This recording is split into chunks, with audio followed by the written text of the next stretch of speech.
Quiero que abran sus Biblias, por favor, ahí en la Carta a los Romanos, capítulo número 7.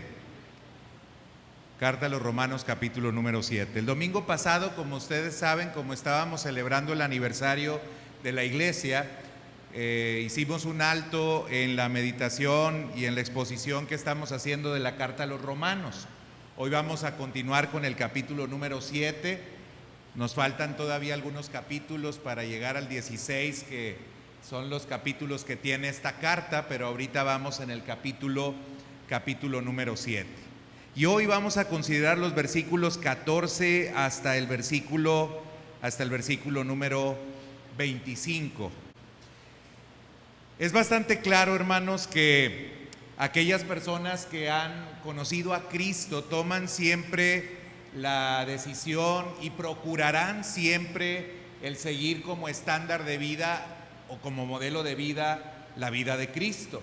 Todos queremos ser como Él, por eso nos llamamos cristianos. Sin embargo, aunque la Biblia dice que nosotros somos nuevas criaturas y que todas las viejas cosas han pasado y todas han sido hechas nuevas, no es raro notar que luego en nosotros hay ciertas contradicciones que parecieran indicar que lo que se nos ha dicho pues no es verdad o no fuera verdad. Por ejemplo, todos nosotros sabemos que mentir es malo y tratamos de no mentir, sin embargo, lo seguimos haciendo.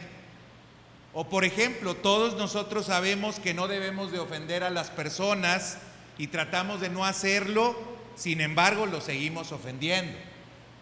O por ejemplo, entendemos que debemos de ser generosos y que debemos de ser serviciales con los demás, y regularmente lo intentamos, sin embargo, en algunas ocasiones nos damos cuenta que seguimos siendo bastante egoístas y que solamente nosotros estamos pensando en nosotros mismos.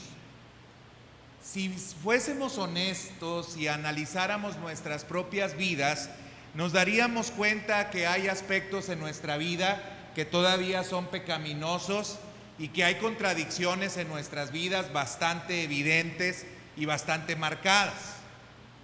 A veces no queremos verlas, a veces queremos creer que no tenemos ninguna falla, ni ningún error, ni ninguna contradicción y que estamos bastante bien, pero luego la experiencia de vida nos hace ver lo mal que todavía estamos y la necesidad que tenemos todavía de trabajar en nuestras vidas. ¿Por qué pasa esto, hermanos? Si somos nuevas criaturas, si se nos ha dicho incluso en el capítulo número 6 que nosotros no vamos a perseverar en el pecado para que la gracia abunde, si se nos ha dicho que no solamente el pecado como un estado permanente no debe de estar en nosotros, sino ni siquiera ocasionalmente el pecado debiera demostrarse en nuestras vidas, ¿por qué sigue pasando esto? Si nosotros somos nuevas criaturas, ¿por qué seguimos viviendo esta clase de experiencias? Y otra pregunta nos podríamos hacer: ¿será natural que esto pase?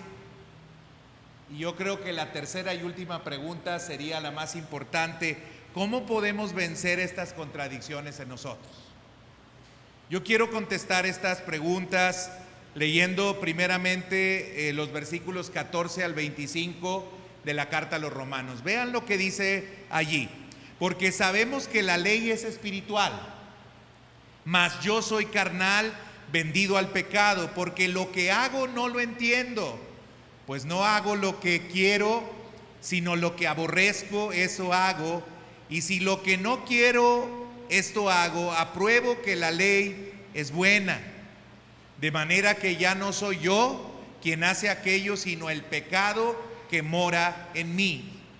Y yo sé que en mí, esto es, en mi carne, no mora el bien, porque el querer el bien está en mí, pero no el hacerlo. Porque no hago el bien que quiero, sino el mal que no quiero, eso hago. Y si hago lo que no quiero, ya no lo hago yo, sino el pecado que mora en mí. Así que queriendo yo hacer el bien, hallo esta ley, que el mal está en mí, porque según el hombre interior, me deleito en la ley de Dios, pero veo otra ley en mis miembros que se rebela contra la ley de mi mente y que me lleva cautivo a la ley del pecado que está en mis miembros. Miserable de mí, ¿quién me librará de este cuerpo de muerte? Gracias doy a Dios por Jesucristo, Señor nuestro. Así que yo mismo con la mente sirvo a la ley de Dios, mas con la carne a la ley del pecado. Pablo parece que nos lleva en un vaivén de que sí, pero no, pero puede ser. Y parece que nos confunde con lo que va exponiendo en su carta. Porque miren, hemos visto cómo él desde el principio dijo que estábamos muertos en nuestros delitos y pecados y que la ley no nos podía ayudar a resolver este problema del pecado que había en nosotros. Y entonces pues algunos podrían pensar, bueno, entonces la ley no nos sirve absolutamente para nada porque la ley no nos ayuda para resolver el problema. Y si somos solamente justificados por la fe, entonces podríamos pensar, entonces tenemos permiso para pecar y podemos vivir como nosotros queremos. Pero luego Pablo contesta, y en 2 ocasiones, en ninguna manera. Y luego en el capítulo 7 vuelve a hablar acerca de la ley y que estamos muertos a la ley. Y luego vuelve a señalar o vuelve a decir que la ley sí es útil. Y luego llega a esta porción y parece que es una contradicción completa con lo que ha dicho en el capítulo 6, porque él ha dicho en el capítulo 6 que nosotros no podemos pecar ni debemos de pecar. Pero luego Pablo, en una forma muy particular, empieza a hablar de su propia experiencia. Y ahora, esto nos mete todavía en mayores problemas porque decimos, ¿quién lo está diciendo? Lo está diciendo Pablo.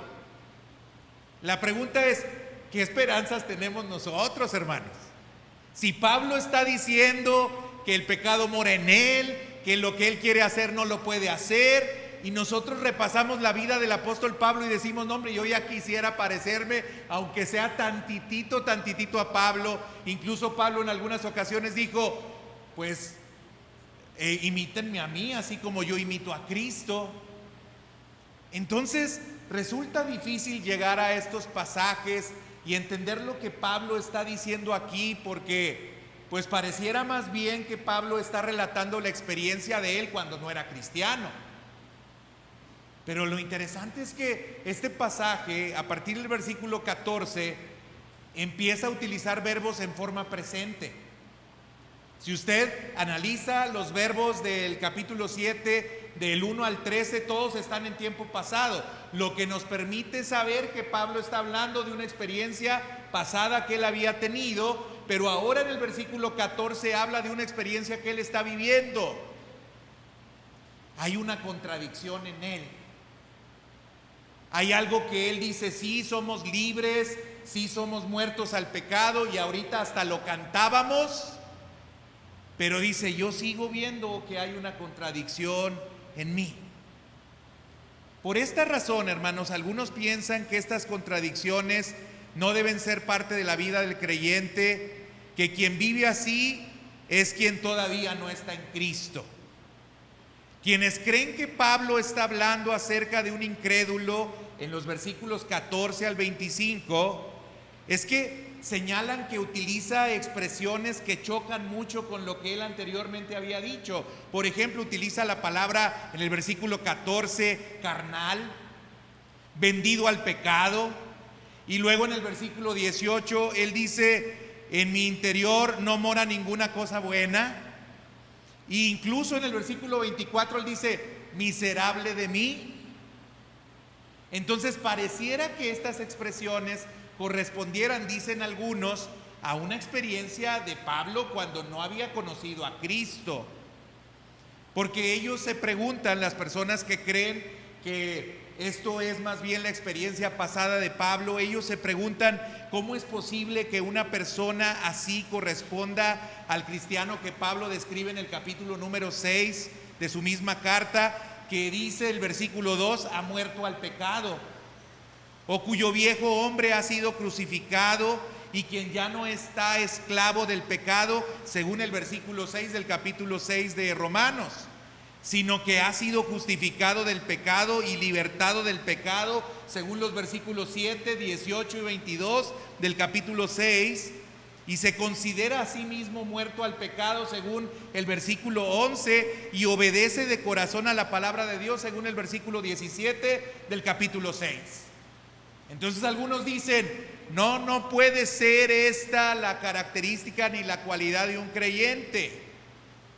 Sin embargo, en estos mismos versículos que nosotros estamos leyendo, también hay algunas expresiones bastante interesantes que responden a la característica de algún creyente. El capítulo 7 señala que esta persona desea obedecer la ley de Dios y detesta hacer lo malo. Eso lo dice el versículo 5, lo dice el versículo 19, lo dice el versículo 21. Y luego también dice que esta persona es una persona que además se manifiesta como humilde porque se da cuenta de la condición en la cual se encuentra, según lo dice el versículo 18, dice, el bien no mora en mí. Además, esta persona, si usted toma o pone atención, dice que el pecado es algo que está en él, pero es algo que no es todo lo que hay en él. Así lo dice el versículo 17 y el 20 al 22. Además, esta persona en el versículo 25 da gracias a Jesucristo como su Señor y le sirve, dice, con la mente. Entonces, esta descripción no correspondería con lo que hemos visto nosotros o leídos en el capítulo 1, versículos 18 al 21 y en el versículo 32, que habla acerca de personas que ni siquiera reconocen el pecado, ni siquiera se preocupan por el pecado e incluso abrazan un estilo de vida completamente apartado de Dios y buscan ir hasta oponerse al máximo a todos los mandamientos de Dios. Y una persona obviamente no creyente entonces no podría, como he dicho, pues tener las cualidades también que se describen en los versículos 14 al 25. Así que tenemos que concluir, hermanos, que la persona sí es una persona creyente. Sí es una persona creyente. Pero nos estamos preguntando por qué ocurre esto. ¿Por qué si Pablo ha sido bien contundente diciendo que no podemos pecar? ¿Por qué si Pablo ha estado señalando y diciendo que nosotros debemos de procurar la santidad? Ahora se describe a sí mismo en una condición de lucha, de tensión, de pugna, y en la cual incluso se llega a sentir derrotado en algunas ocasiones, de tal forma que expresa al final y dice: soy un miserable, no puedo. Y yo no sé si a usted le ha pasado algo así en su vida espiritual, que de pronto va muy bien, va avanzando, va caminando, va logrando algunas cosas y ya usted siente que casi ha llegado a la meta, piensa que la santidad es su estilo de vida, piensa que usted de continuo solamente ama y busca a Dios y de repente, ¡pum!, se tropieza, se cae y dice: ay, caray, ¿por qué? Si yo iba bien, si mi vida de continuo estaba orientada a Dios y ahora parece que esto ha dado un vuelco y va en otra dirección completamente distinto. Bueno, hermanos, aunque en el capítulo 6 es cierto que Pablo empezó hablando acerca de la santificación y diciendo que no debíamos de pecar, alegando y diciendo categóricamente: en ninguna manera. Tampoco Pablo dijo en el capítulo 6, y esto es importante que lo subrayemos, que nosotros no íbamos a batallar ya nunca con el pecado.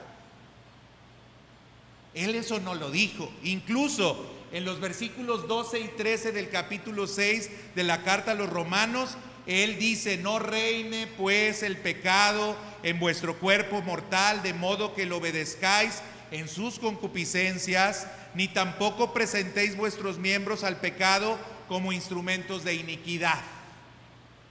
sino preséntense a Dios como vivos de entre los muertos.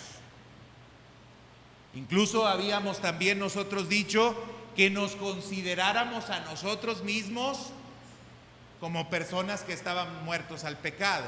Y en esa ocasión yo les explicaba y les decía que el considerarse implicaba que nosotros teníamos que esforzarnos para poder seguir viviendo en la condición en la cual Dios nos estaba poniendo, y que precisamente la santificación era un proceso por medio del cual Dios iba a concluir su obra en nosotros y nos iba a perfeccionar por completo. Es decir, Dios ya nos ve como santos, pero todavía hay aspectos en nuestra vida que tienen que ser procesados para que nosotros alcancemos completamente la santidad, sin la cual nadie verá al Señor.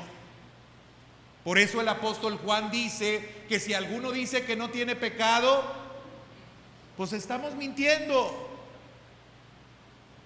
Sí, Dios ya nos liberó del pecado, ya nos perdonó del pecado, ya no somos esclavos del pecado. Sí es cierto, Dios dice que nosotros somos santos, pero todavía nosotros seguimos batallando ¿con qué? Con la carne. Hermanos, yo creo que como cristianos sabemos que hay tres enemigos que siempre estarán pugnando y luchando contra nosotros. El mundo, que a veces nos seduce; la carne, que a veces nos invita o nos incita; y Satanás. Esos tres enemigos ahí están, han sido derrotados. Digamos que la guerra ya la perdieron, pero siguen presentando batalla. En esa guerra nosotros ya somos victoriosos, pero siguen presentándose batallas. Y hay una batalla que se libra en nuestro cuerpo. Nuestro cuerpo, les decía yo, tiene memoria. Y nuestro cuerpo, aunque con nuestra mente queremos servir a Dios, nuestro cuerpo se revela a aquellas cosas que en nuestra mente nosotros queremos hacer. Y esa batalla sigue estando allí. Y Pablo incluso cuando habla acerca de esta batalla, presenta claramente tres expresiones o tres lamentos de esa batalla. Aquí Pablo está así sintiéndose muy mal, abriendo su corazón y diciendo qué mal él se siente, porque en los versículos 14 al 17 presenta un lamento, en los versículos 18 al 20 presenta otro lamento, y en los versículos 21 al 23 presenta un tercer lamento que es el más triste. El primer lamento es el siguiente. Primero asevera y dice: sabemos que la ley es espiritual. Ya había dicho anteriormente que la ley era pura, que era santa, que era buena, pero ahora también dice la ley es espiritual. Pero luego contrapone algo y dice: mas yo soy carnal, vendido al pecado. Y ese es su primer lamento. Yo soy carnal. Yo tengo un cuerpo. Lo que él está diciendo es que él todavía es parte de la tierra. Él está diciendo que su cuerpo todavía es mortal. Él está diciendo que todavía está en la condición de hombre.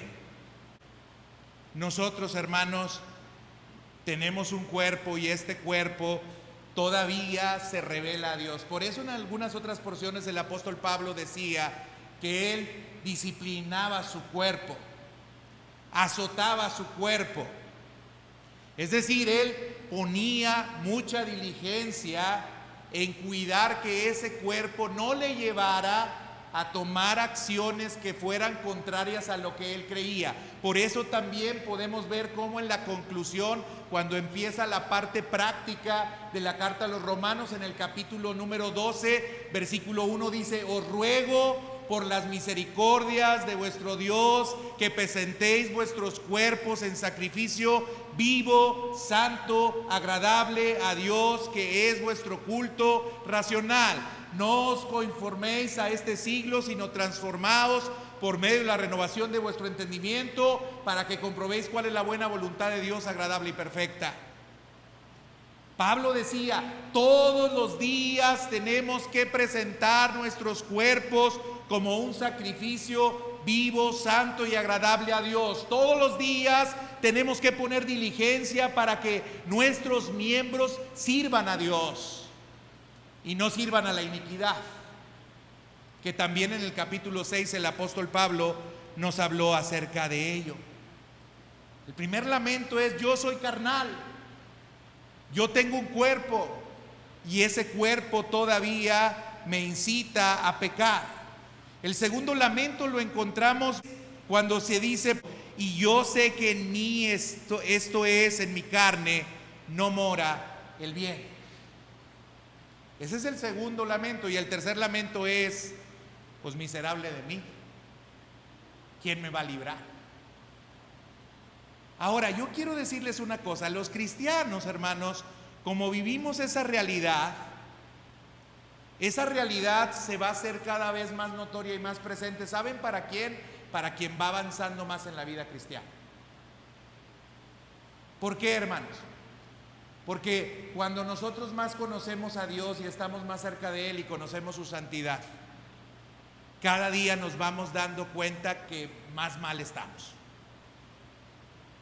Es decir, Pablo por eso expresaba estas cosas, no porque no tuviera cosas positivas o buenas que decir de su propia vida, no porque no hubiera absolutamente nada bueno en él, no porque él no pudiera ser un buen modelo, un buen ejemplo para las demás personas, sino porque Pablo había crecido tanto y se había desarrollado tanto espiritualmente, que eso le hacía notar y ver que todavía había cosas que tenían que cambiar en él y había contradicciones que todavía tenía que enfrentar.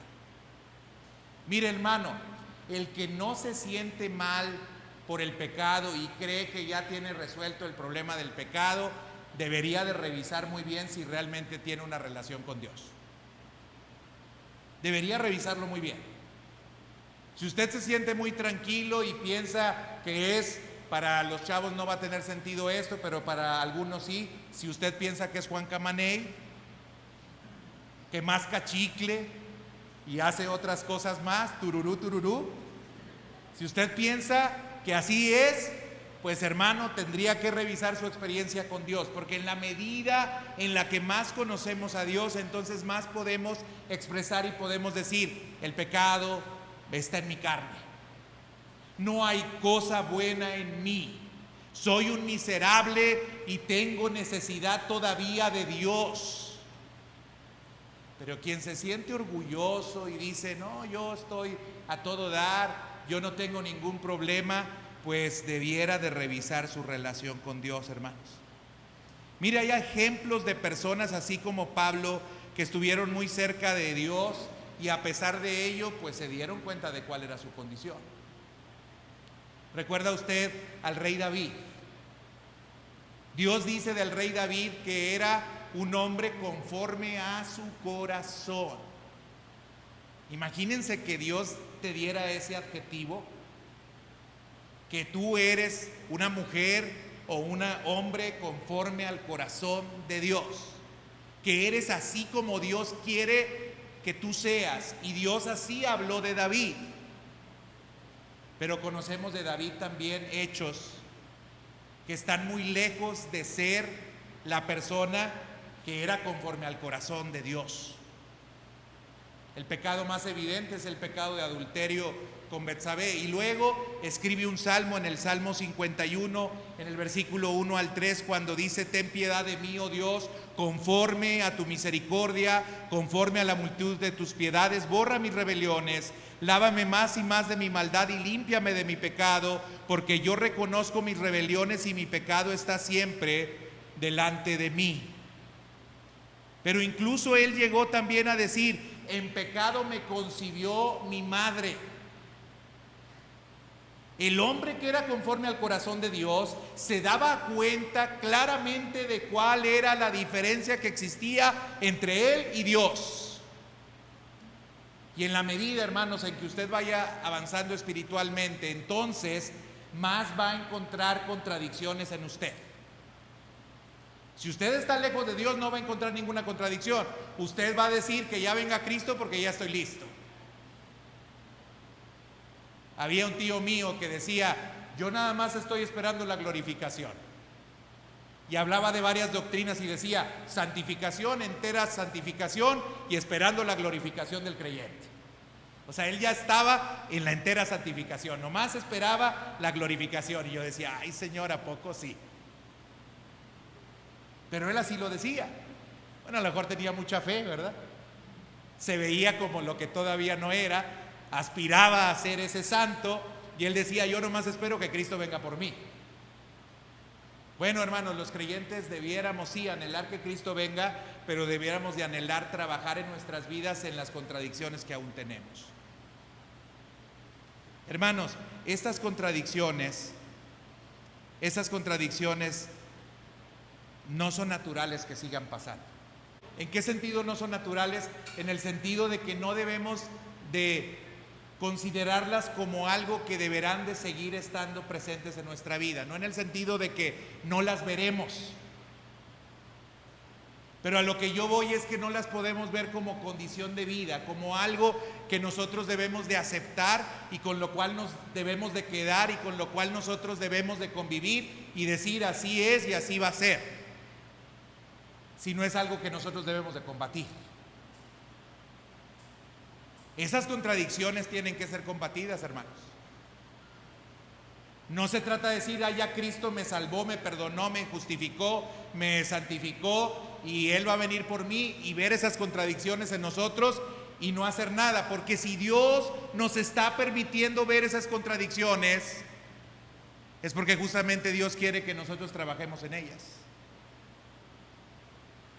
Ahora yo quiero preguntarte a ti: ¿cuáles son las contradicciones que encuentras en tu vida? ¿Cuáles son? No me digas, porque a lo mejor nos va a dar pena. Pero ¿cuáles son esas contradicciones que hay en tu vida? Porque si hay esas contradicciones, hermanos, no se trata de decir: bueno, pues si Pablo decía que así se sentía, así me voy a seguir sintiendo y voy a seguir por toda la vida. Si hay contradicciones, las tienes que cambiar, evidentemente. ¿Y por qué no es natural que nosotros sigamos en esa contradicción? Vea lo que dice Gálatas 5, versículos 16 al versículo 25. Gálatas 5, versículos 16 al 25. Dice Pablo: digo pues, andad en el Espíritu y no satisfagáis los deseos de la carne. ¿Qué dijimos? Que había un enemigo, el enemigo era la carne. ¿Y qué nos está diciendo? Anden en el Espíritu, no satisfagan los deseos de la carne. Porque el deseo de la carne es contra el Espíritu, y el del Espíritu es contra la carne, y estos se oponen entre sí para que no hagáis lo que quisiereis. Por eso Pablo decía en Romanos: porque lo que quiero hacer no lo hago, y aquello que no quiero hacer, eso hago. Fíjense lo que está diciendo aquí Pablo. Pablo dice: el deseo de la carne es contra el Espíritu y el del Espíritu es contra la carne, y estos se oponen entre sí para que no hagáis lo que quisiereis. Pero luego él dice: pero si sois guardados por el Espíritu, no estáis bajo la ley, y manifiestas son las obras de la carne, que son adulterio, fornicación, inmundicia, lascivia, idolatría, hechicerías, enemistades, pleitos, celos, iras, contiendas, disensiones, herejías, envidias, homicidios, borracheras, orgías y cosas semejantes a estas. Es decir, Pablo no está haciendo una lista completa aquí, como no hizo una lista completa en el capítulo número 1 de Romanos. Solamente está enumerando algunas de las cosas que hay en nuestra carne y que se oponen al Espíritu y que manifiestan que no andamos en el Espíritu, sino que andamos en la carne. Pero esto no debe de ser así, porque vean lo que dice luego enseguida: acerca de las cuales os amonesto, como ya os lo he dicho antes, que los que practican tales cosas no heredarán el reino de Dios. Mas el fruto del Espíritu es amor, gozo, paz, paciencia, benignidad, bondad, fe, mansedumbre, templanza. Contra tales cosas no hay ley. Pero luego fíjense lo que dice: pero los que son de Cristo han crucificado la carne con sus pasiones y deseos. ¿Quiénes han hecho eso? ¿Los que son de quién? Los que son de Cristo. Usted tiene que crucificar la carne con sus pasiones y con sus deseos. Usted tiene que mortificar su carne. Usted tiene que darle batalla a la carne. Usted tiene que estar al pendiente de sus deseos y de sus pasiones. Porque es claro, Pablo, que dice que quien practica estas cosas no heredará el reino de los cielos. Hermanos, estas diferencias, estos contrastes, estas contradicciones tienen que ser erradicadas de nuestra vida. Sí, Pablo habla de la experiencia que vive, pero eso no significa que él está validando que esa debiera de ser la experiencia permanente y constante en la cual nosotros debiéramos de estar, sino que esa situación, hermanos, es parte de lo que Dios hace precisamente para santificarnos. Es decir, Pablo está enumerando cosas que Dios hace, y entre algunas de las cosas que hace es a través de la ley revelarnos su pecado, como lo veíamos la semana pasada, pero también cuando Él viene a nuestras vidas nos hace ser sensibles al pecado, es decir, identificar cuando nosotros estamos pecando, y segundo, nos hace aborrecer ese pecado. Por eso la expresión final y el lamento final es: soy un miserable. Yo no quiero seguir viviendo así. Señor, me muestras cuál es mi condición, pero yo no quiero vivir en esta condición. Yo quiero cambiar esa condición. Yo quiero darle batalla a esto que sucede todavía en mis miembros. Yo no quiero estar así. Incluso lanza una pregunta y dice: ¿quién me librará? Porque Él quiere ser librado. Él no quiere seguir estando así. Él quiere ser librado. Y cuando uno se da cuenta de esas contradicciones, la pregunta que tendría que lanzar es: ¿quién me va a librar? ¿Quién me va a ayudar? ¿Cómo me voy a zafar de esto? ¿Cómo voy a dejar de vivir en esta condición? ¿Quién me puede ayudar? Esa es la pregunta que nosotros nos tendríamos que hacer. No es solamente ver algo, observar algo y decir: estoy mal, sino acudir a quien te puede ayudar con ese mal. Y Pablo está diciendo eso. Pablo está diciendo: se me revela en la medida en la que voy avanzando en mi vida cristiana que hay contradicciones en mí y que soy un miserable, porque a pesar de que avanzo mucho, todavía sigo viendo en mí contradicciones, y necesito a alguien que me libre de este cuerpo de muerte. Necesito que alguien me libre de esta condición en la cual yo estoy. Hermanos, el capítulo 8 de Romanos, el capítulo 8 de Romanos, nos hablará de andar en el Espíritu. Porque Pablo sí responde, y esta es la tercera pregunta que encontramos aquí y que queremos contestar, de cómo es que podemos librarnos de estas contradicciones. Él no solamente lanza la pregunta en el versículo 25 y dice: ¿quién me librará?, sino que enseguida da una respuesta a esta pregunta que él está haciendo, en lo cual se le revela cuál es la condición pecaminosa en la cual él se encuentra. ¿Y cómo podemos ser librados, hermanos? ¿Qué dice el pasaje de cómo podemos ser librados? Después de la pregunta, él dice: gracias doy a Dios. Gracias doy a Dios por Jesucristo Señor nuestro. Así que yo mismo con la mente sirvo a la ley de Dios, mas con la carne a la ley del pecado. ¿Qué está diciendo Pablo aquí? ¿Que cuál es la respuesta? ¿Cuál es la respuesta para nuestros pecados, hermanos? ¿Cuál es la respuesta para nuestras contradicciones? ¿Cuál es la respuesta para nuestra falta de entendimiento o de acoplamiento a lo que Dios demanda de nosotros? La respuesta siempre será Jesús. Jesús, hermanos. Doy gracias a Dios, ¿por quién? Por Jesucristo mi Señor. Hermanos, Cristo es quien nos ayuda a poder atender estas contradicciones.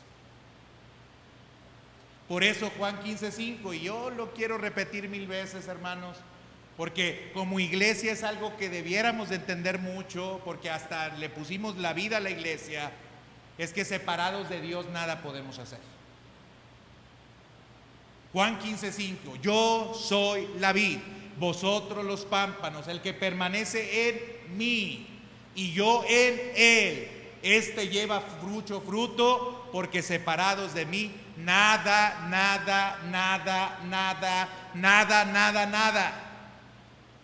pueden hacer. Nada pueden hacer. Hermanos, esas contradicciones siguen en nosotros porque nosotros nos empeñamos en seguir separados de Cristo. Porque seguimos empeñados en levantar una justicia a través de nuestro propio esfuerzo. Porque seguimos empeñados en confiar en nosotros mismos en lugar de entregarnos completa y plenamente a Dios.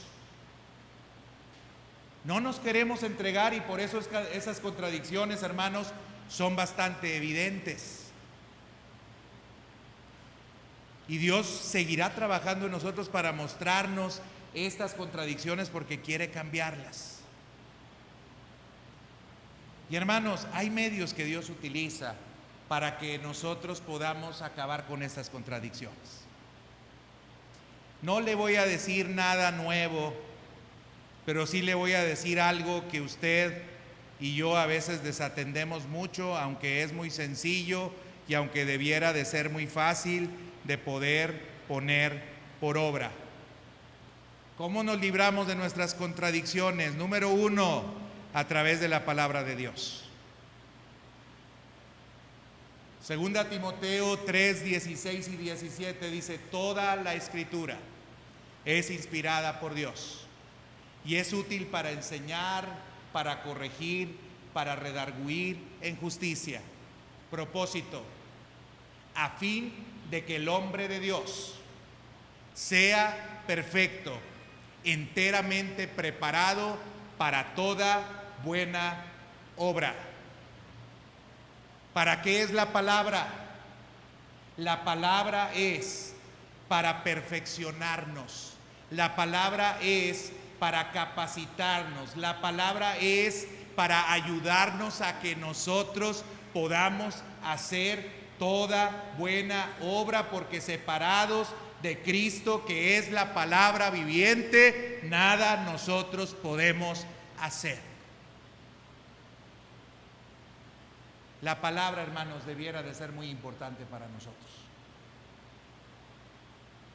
¿Por qué esas contradicciones tan terribles? Porque no amamos su palabra, porque no escudriñamos su palabra, porque no buscamos en su palabra lo que Dios revela de sí. Porque obviamente la palabra, y lo he repetido muchas veces, por eso les digo, no es nada nuevo que les he dicho, es un espejo. Dios nos permite ver cuál es nuestra condición, nuestras contradicciones, y nos las permite ver para que nosotros las podamos cambiar. Pero luego algunos no avanzamos mucho. ¿Por qué? Porque la palabra no está en nosotros. Fíjense cómo Jesús le dijo a sus discípulos: ya vosotros estáis limpios. ¿Por qué? Por la palabra que os he hablado. La limpieza viene a nuestras vidas por la palabra que Dios manda a nosotros. Pero hermanos, yo quisiera preguntarles, ¿qué tanto conocemos la palabra de Dios? Pablo les hablaba a algunas iglesias y les dice: ustedes son todavía como niños, ustedes ya debían de comer cosa ya más fuertecita, pero tengo que darles todavía vianda. Tengo que darles todavía leche. Tengo que darles todavía algo ligero. Y por eso es que había algunas iglesias que eran bien carnales. ¿Por qué eran carnales? Porque no iban a la palabra de Dios. ¿Por qué había contradicciones en esas iglesias? Porque no iban a la palabra de Dios. Y hermanos, esas contradicciones seguirán estando en nosotros si no vamos a su palabra. Y lo más triste, hermanos, es que somos tropiezo para otras personas porque no trabajamos en cosas por mucho tiempo que debimos de haber trabajado en ellas, no trabajamos en ellas, y eso es piedra de tropiezo para otras personas. Los demás observan nuestras contradicciones, hermanos. ¿A poco cree que nada más usted, bueno, a veces nosotros ni las queremos ver, pero para los demás son sumamente evidentes? Y usted hace tropezar a otros. ¿Y qué dice la Biblia respecto a aquellos que hacen tropezar a alguno de sus pequeños? Que mejor les fuera que se ataran una piedra de molino al cuello y que se lanzaran al mar. Ahí está muy fuerte hoy, ¿verdad?, la predicación. Ahí, nanita. Pero hermanos, las contradicciones son para trabajarlas, no son para permanecer en ellas. Hebreos 4 dice que la palabra de Dios es viva y eficaz y es capaz de penetrar en nuestros corazones y para arrancar todos los problemas más profundos que humanamente hablando nosotros tenemos que vencer. Es una versión parafraseada.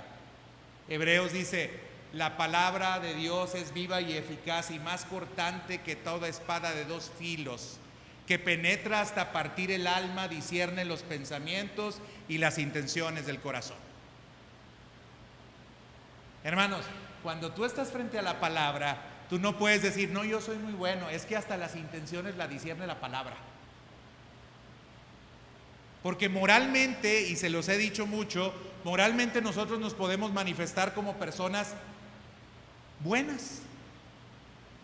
Pero la palabra de Dios es como una espada que nos hace ver que incluso algunas de las cosas buenas que nosotros hacemos tienen motivos y tienen intenciones que no son buenas, y que por lo tanto esos hechos no pueden ser categorizados como hechos buenos, porque Dios conoce nuestro corazón. La palabra, hermanos, lo revela. Es la palabra la que lo revela. Hermanos, si usted no ha hecho un hábito de estudiar y meditar en la palabra de Dios, es muy importante que desde ya comience a hacerlo.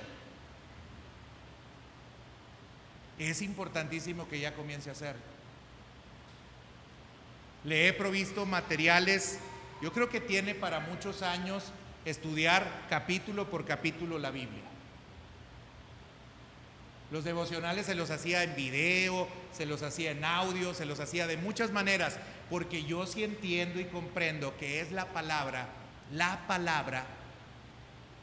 no el show que hagamos aquí en la iglesia, no las luces que podamos poner, no los escenarios que podamos tener, es la palabra lo que nos purifica y nos santifica.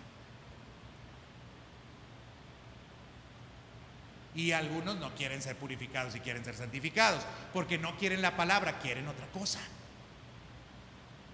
Buscan otra cosa, van tras otra cosa, quieren otras experiencias, necesitan algo adicional. ¿Por qué? Porque no quieren ser confrontados con esas contradicciones que hay en sus vidas y no quieren trabajar en esas contradicciones que hay en sus vidas. Necesitamos la palabra, hermanos. Pero también tenemos otro recurso y nuevamente el problema no es que no sepamos que tenemos ese recurso, el problema es que no lo usamos. La oración. La oración, hermanos, es recurso que los cristianos tienen en medio de las luchas y de las batallas que nosotros tenemos que enfrentar. ¿Qué dice la palabra de Dios? Orad sin cesar, porque vuestro adversario, el diablo, anda como león rugiente buscando a quien devorar. Orad para que no entréis en tentación. Pero no oramos. Y por eso esas contradicciones se hacen evidentes. Y volvemos a pecar. ¿Por qué? Porque no oramos en medio de la tentación que nosotros estábamos enfrentando.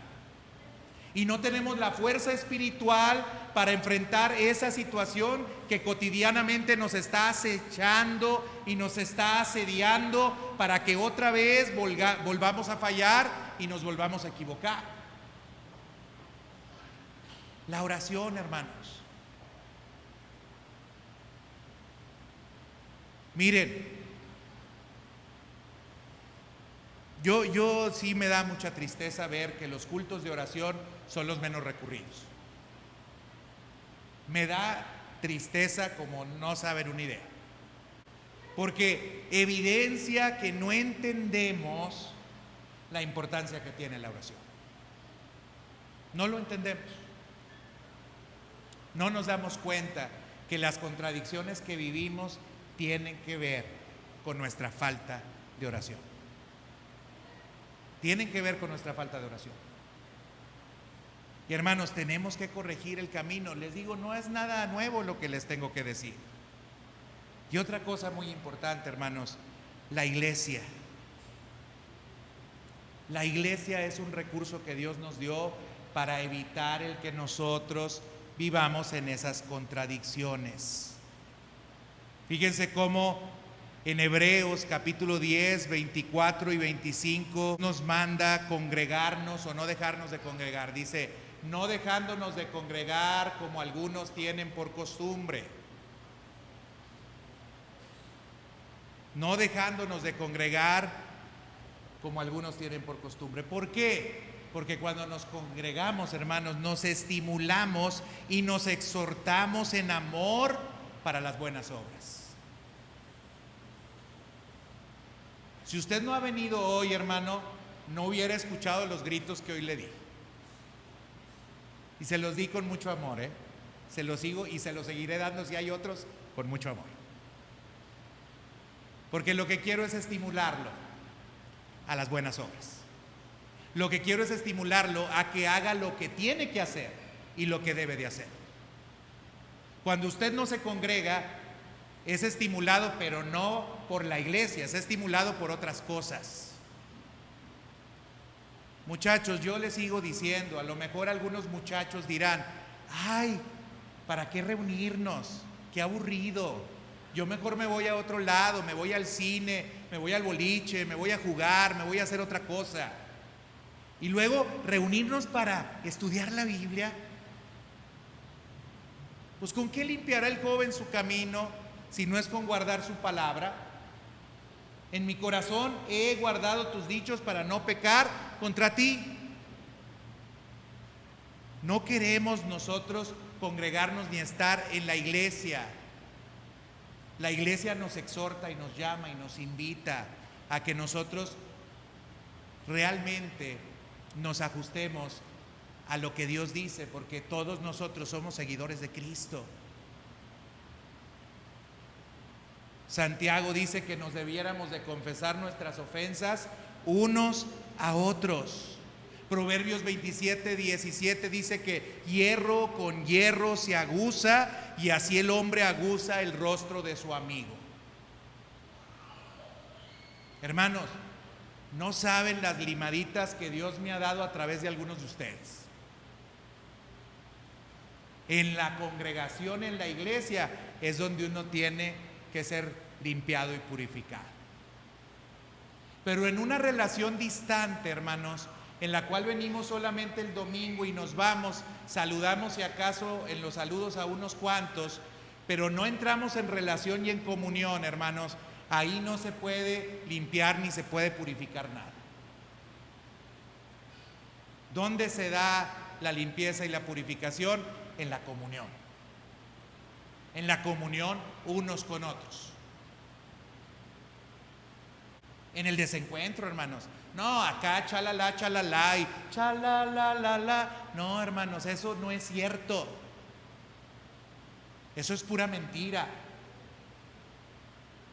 Donde usted piensa que no hay ningún problema, hermanos, pues nomás lo piensa.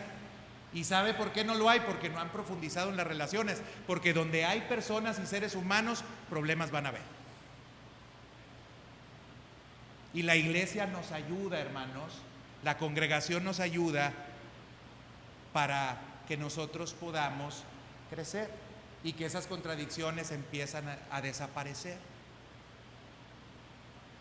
Mire, hermanos, Eclesiastés 4, 11 y 12 habla acerca de que cordón de 3 dobleces no se rompe pronto.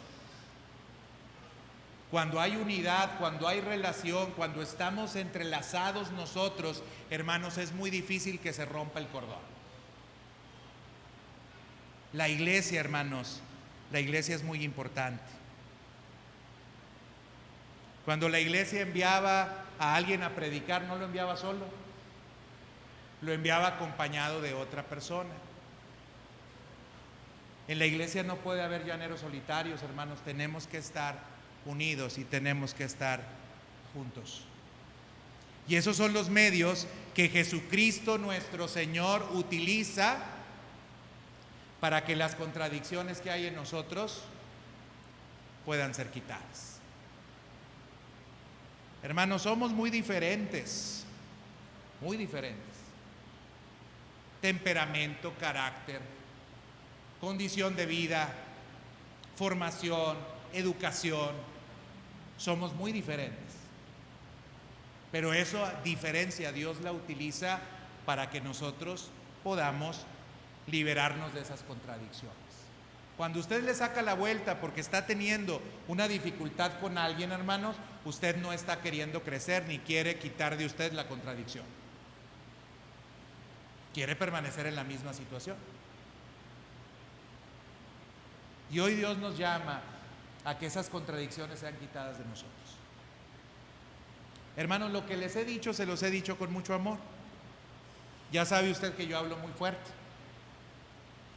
pero hablo con mucho cariño, con mucho afecto. Yo los quiero mucho a ustedes. No saben cuánto los quiero. Pero hermanos, estas contradicciones que hay en nosotros tienen que ser quitadas. No es posible que digan, hay un hermano que va a la vid que es bien mentiroso. No es posible que digan, hay un hermano que está en la vid y que hace muchas tranzas. Hay un hermano que está en la vid y que es bien irresponsable. Hay un hermano que está en la vid y que es muy coqueto y ojo alegre. Hay un hermano que está en la vid y, ay, si vieran cómo es de gruñón. Hay un hermano que está en la vid, y no estoy hablando de nadie en particular, hay un hermano que está en la vid y si vieran cómo es de chismoso. Hay un hermano que está en la vid, oiga, no, si está en la vid, buenos frutos tendrían que dar. Y no estoy hablando de la iglesia, estoy hablando de la vid que es Cristo. Buen fruto tendríamos que dar. Tenemos contradicciones, indudablemente, hermanos, pero hay que trabajar en ellas. Gracias a Dios que tenemos a Jesucristo, ¿no? Gracias porque tenemos a Jesucristo. Y vamos a acercarnos confiadamente al trono de su gracia para encontrar el oportuno socorro que viene de Él. Vamos a acercarnos confiadamente a Él, sabiendo que Él nos abre enteramente las puertas para que podamos tener comunión con Él y Él purificarnos y limpiarnos. ¿Quién quiere ser purificado, hermanos? ¿Quién tiene todavía contradicciones? Todos tenemos contradicciones. El que no levantó la mano ya tiene una, es mentiroso. Levante la mano mejor y póngase de pie y diga: Señor, ayúdanos. Mejor digámosle a Cristo: ¿quién me librará de este cuerpo de muerte? ¿Quién no nos puede ayudar si no es solamente Jesús? Él es nuestro socorro y Él es nuestra ayuda.